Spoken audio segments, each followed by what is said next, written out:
اس علم ضروری ولیات عقلیہ کہا گیا، اس کا تعلق حقیقت کی ساخت سے نہیں۔ ایک چیز ہو گئی حقیقت،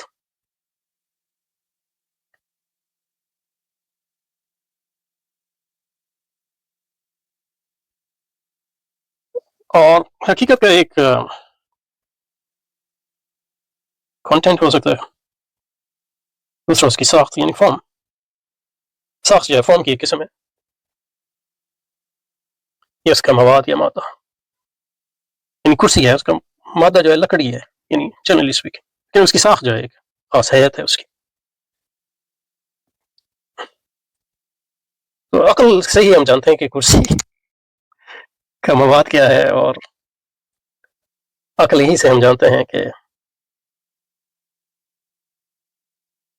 یعنی عمومی معنی میں، پھر عقل کی قسمیں ہوں گی تو وہ بتا ہے، لیکن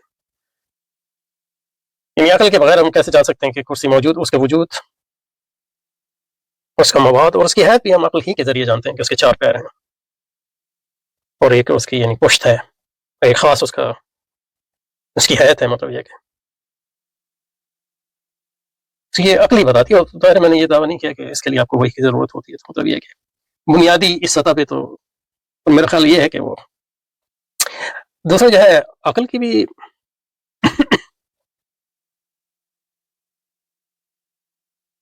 یعنی اس پہ ڈیپینڈ کرتا ہے کہ عقل سے آپ کی کیا مراد ہے،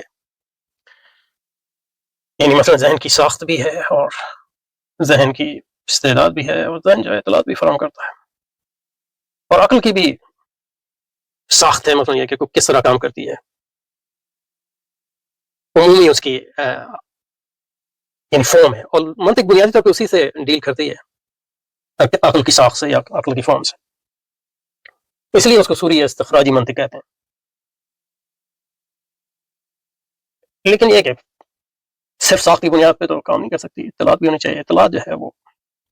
زیادہ تر اطلاعات باہر سے لیتی ہے، لیکن عقل ہی کی مدد سے آتی ہیں دوسری استعدادات کے ساتھ مل کر۔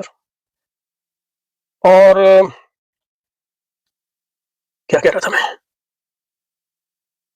اور پھر جو ہے